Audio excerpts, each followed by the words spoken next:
मुझे खून दो, तुम मुझे खून दो, मैं तुम्हें आजादी दूंगा। ये नारा देकर नेताजी सुभाष चंद्र बोस ने अंग्रेजों की चूल्हे हिला दी थी। सुभाष चंद्र बोस ने ठान लिया था कि अंग्रेजों को भारत से बाहर खदेड़ना है और इसके लिए उन्होंने भारत से बाहर ही आजाद हिंद फौज बना डाली थी। अंग्रेजों की जुल्मकारी नीतियों ने उन्हें अंदर से इतना मजबूर कर दिया था कि उन्होंने अंग्रेजों के खिलाफ सशस्त्र विद्रोह छेड़ दिया। आजाद हिंद फौज से अंग्रेज इतना घबरा गए थे कि लगभग साल 1945 तक आते आते अंग्रेजों का शासन उखड़ सा गया था। इसी घबराहट में अंग्रेज नेताजी को रास्ते से हटाने की पूरी प्लानिंग बना चुके थे, मगर नेताजी विदेश जाकर वहां से भी अंग्रेजों के खिलाफ घटनाओं को अंजाम देते रहे। आखिरी दम तक नेताजी ने अंग्रेजों को चैन की सांस नहीं लेने दी। लेकिन आखिर में नेताजी के साथ क्या हुआ कि उनकी रहस्यमयी मौत हो गई। आखिर कैसे देश को आजाद कराने में अहम भूमिका निभाने वाले नेताजी अचानक गायब हो गए। चलिए दोस्तों, आज की इस वीडियो रिपोर्ट में अंग्रेजी शासन को उखाड़ फेंकने वाले महान क्रांतिकारी नेताजी सुभाष चंद्र बोस के बारे में डिटेल से जानते हैं। तो सुभाष चंद्र बोस का जन्म 23 जनवरी 1897 को उड़ीसा के कटक में हुआ था। सुभाष चंद्र बोस गांधी जी के बड़े प्रशंसक थे।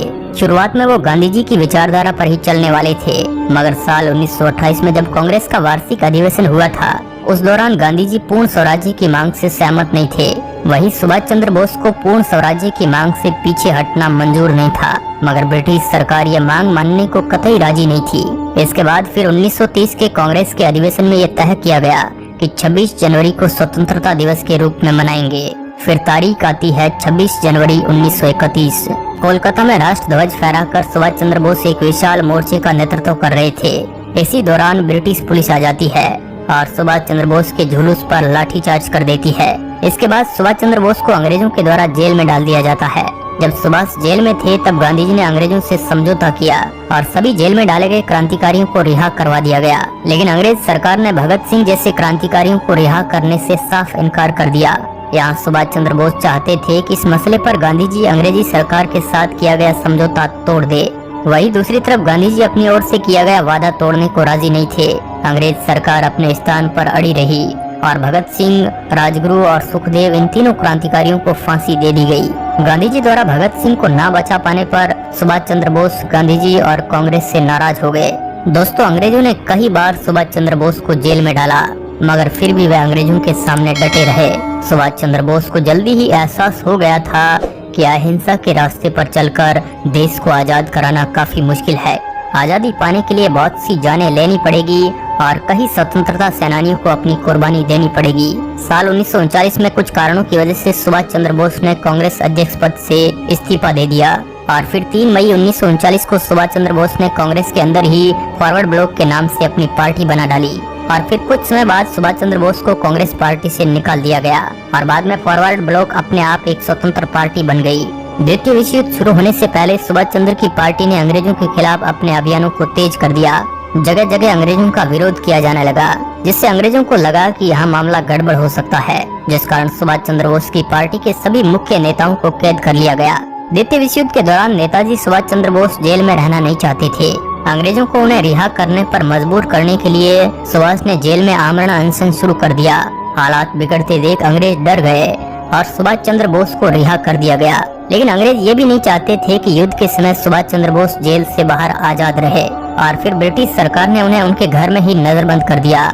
यहाँ भी वह ज्यादा दिन तक अंग्रेजों की कैद में नहीं रह सके और फिर जनवरी 1941 में सुभाष चंद्र बोस अंग्रेजों को चकमा देकर घर से भाग गए और अफगानिस्तान के रास्ते जर्मनी पहुँच गए, क्योंकि यहाँ पर रहना उनके लिए खतरों से खाली नहीं था, क्योंकि अंग्रेजों की नाक के नीचे वो बड़ी बड़ी घटनाओं को अंजाम दे रहे थे, जिस कारण अंग्रेज उनको रास्ते से हटाने की पूरी तैयारी कर चुके थे।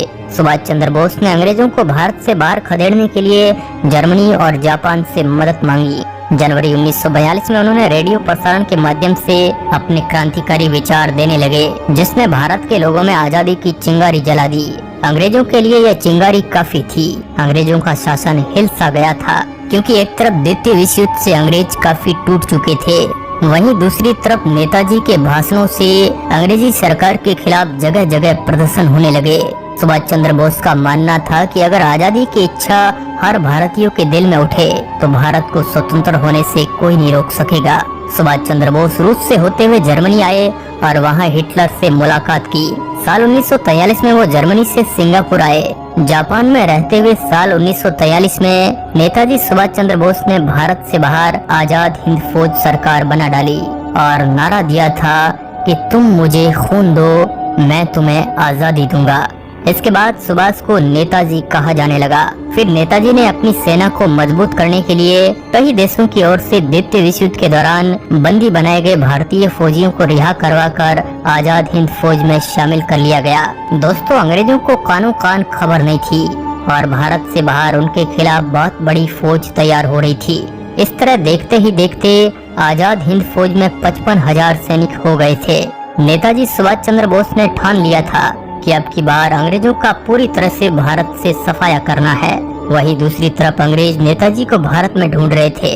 जब नेताजी की खबर अंग्रेजों को भारत में कहीं नहीं लगी तो उन्होंने सोच लिया था कि सुभाष चंद्र बोस उनसे डर करके कहीं छुप चुके हैं। मगर दूसरी तरफ नेताजी अंग्रेजों पर धावा बोलने का पूरा प्लान बना चुके थे।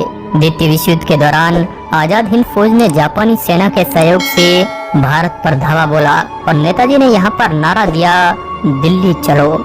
नेताजी का ये प्लान था कि वे म्यांमार के रास्ते भारत में घुसकर अंग्रेजों से सीधा मुकाबला करते हुए उनको खदेड़ना चाहते थे। लेकिन तभी यहाँ पर कुछ ऐसा हो जाता है जिसकी आशंका कम थी, क्योंकि दोस्तों जापान जो कि नेताजी के साथ कंधे से कंधा मिलाकर खड़ा था, वह द्वितीय विश्व युद्ध में हार चुका था। ये खबर सुनकर नेताजी को काफी गहरा धक्का लगा, क्योंकि उस समय आजाद हिंद फौज जापान की तरफ से लड़ रही थी। जापान की हार मानो उनकी ही हार थी। मगर फिर दोनों फौजों ने अंग्रेजों से अंडमान और निकोबार द्वीप जीत लिए। ये द्वीप खारजी हुकूमत आजाद हिंद के अनुशासन में रहे। नेताजी ने इन द्वीपों को शहीद द्वीप और स्वराज द्वीप का नाम दिया। दोनों फौजों ने मिलकर इम्फाल और कोहिमा पर आक्रमण किया, लेकिन बाद में अंग्रेजों का पलड़ा भारी पड़ा और दोनों फौजों को पीछे हटना पड़ा। दोस्तों, नेताजी के अपने क्रांतिकारी जीवन के दौरान अंग्रेजों ने करीब 11 बार इनको जेल भेजा था। फिर तारीख आती है 18 अगस्त 1945। सुभाष चंद्र बोस सिंगापुर से ताइवान होते हुए टोक्यो के लिए रवाना होते हैं। जैसे ही इनका विमान ताइवान की राजधानी ताइपे से उड़ान भरता है तो उनका यह विमान दुर्घटना का शिकार हो जाता है और नेताजी की इस दुर्घटना में मौत हो जाती है। लेकिन दोस्तों, उस दुर्घटना का कोई भी साक्ष्य नहीं मिल सका। फिर तारीख 23 अगस्त 1945 को जापान की एक संस्था ने यह खबर जारी की कि नेताजी का विमान ताइवान में दुर्घटनाग्रस्त हो गया था, जिसके कारण उनकी मौत हो गई। ये खबर सुनकर क्रांतिकारियों में शोक की लहर छा गई थी। लेकिन इसके कुछ दिन बाद खुद जापान सरकार ने इस बात की पुष्टि की थी कि 18 अगस्त 1945 को ताइवान में कोई भी विमान हादसा नहीं हुआ था। इसलिए आज भी नेताजी की मौत का रहस्य खुल नहीं पाया है। सुभाष चंद्र बोस की मौत आज भी विवाद का विषय है।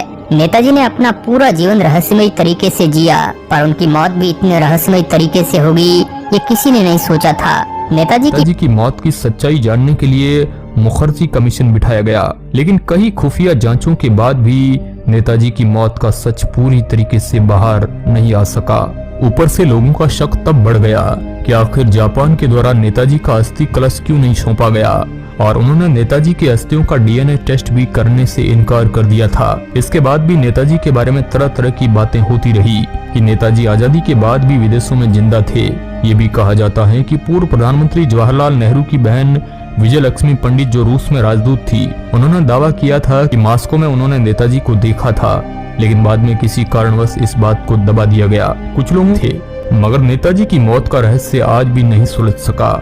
वहीं जब द्वितीय विश्व युद्ध समाप्त हुआ था, उसके बाद आजाद हिंद फौज के सैनिकों पर दिल्ली के लाल किले में मुकदमा चलाया गया।